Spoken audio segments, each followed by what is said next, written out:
Hey everyone, in this video, I want to help you decide if full-time RVing is right for you.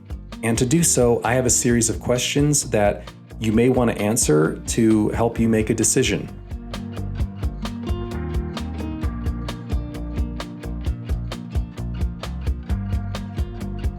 All right, let's get right down to it. First question, do you desire adventure and freedom? It may sound like an easy yes at first, but the nature of adventure usually means experiencing discomfort and change. So, are you okay with being uncomfortable in various ways at times? Things can go wrong a lot more than if you have a normal routine and live in a house. This is all sewer material that has just drained out. I just unloaded the bikes from the truck to take us downtown to do some stuff. I set them right here.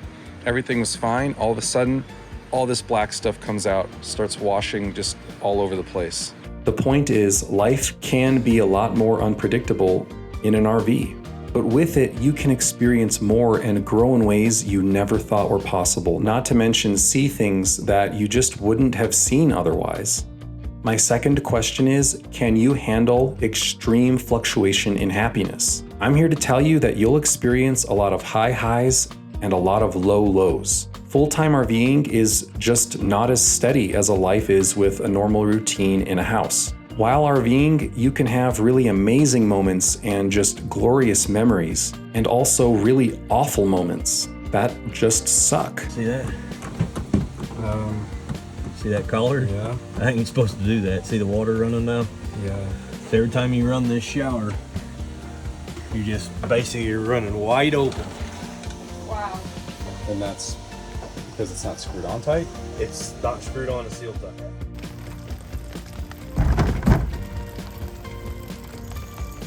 So basically, you really have to roll with the punches. But getting to experience those high highs might be worth it for you. If your life is boring, maybe this is a way that you can feel alive. Third question is, do you like to be outside often?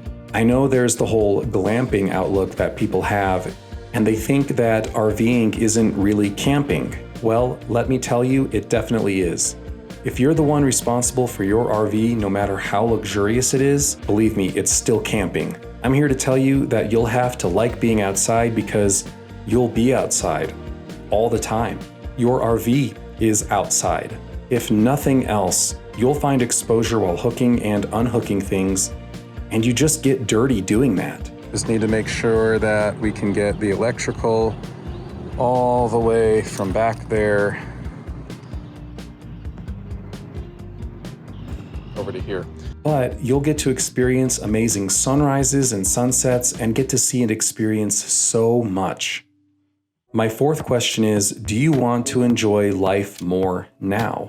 You will need to sort of justify a life place for this kind of lifestyle. Something like, why can't we enjoy our lives more now instead of waiting until retirement? The truth is, there can sometimes be financial freedom in RVing compared to other lifestyles, but you won't be investing in anything by doing so. What I mean is that your money is going to a depreciating asset that could honestly be easily destroyed, instead of a house that appreciates, for example.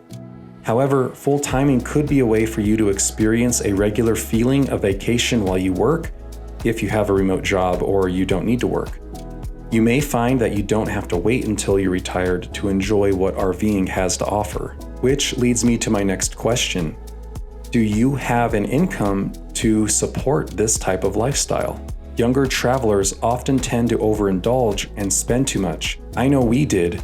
We went all in too much and traveled too often. Just trust me on this. If you're not retired, make sure you're making money somehow. Don't try to live off some kind of money like the sale of your house, for example. Next question is, are you okay with possibly letting go of some first world comforts? Like taking a super long shower, for example. Unless you're paying for full hookups and have a tankless water heater, your hot showers might not last that long. I mean, many RV water heaters are like 6 gallons.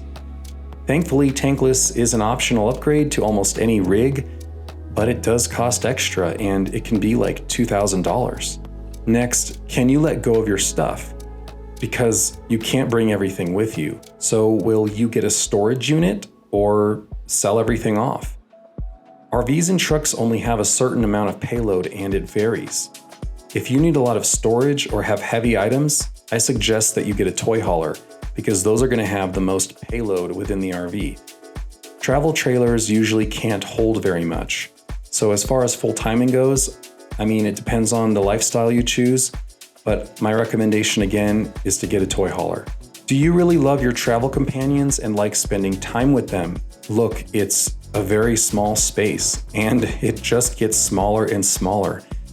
But I will say for young families, it can certainly bring them together a lot more in a very emotional and just, healthy way. A couple other things I want to bring to your attention are the size of the stove and the refrigerator.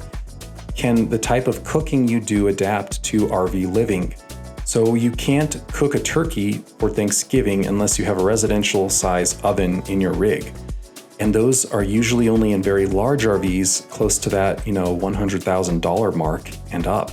The size of fridge also matters. In travel trailers, the refrigerator is very, very small. They do get larger as you move up into fifth wheels and toy haulers, and you can even have a full residential size fridge in the RV, and that may seem excessive, but I'll tell you, when we were RVing full time, it was a game changer. It was amazing to have that much space. In the Transcend that we had, the fridge was just too small.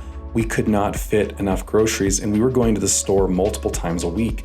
That was really, really annoying.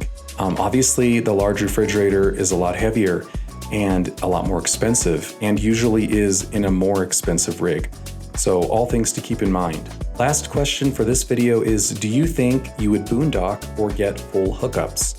As far as full timing goes, just be aware that having full hookups is nice and practical, but also costs more. Are you prepared to spend an average of $50 a night for month-long rates? Alternatively, boondocking means you're not hooked up, so you'll have to dump often. Does that sound doable?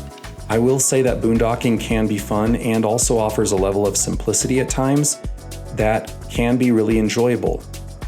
I think some of the best times we ever had in our Transcend was honestly just pulling up in a Walmart parking lot and just having everything we needed to just deal with the night very simply and just move on.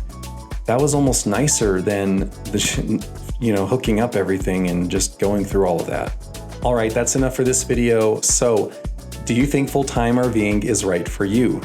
And what did we forget? Let us know in the comments. Please be sure to like and subscribe, and I'll talk to you all soon.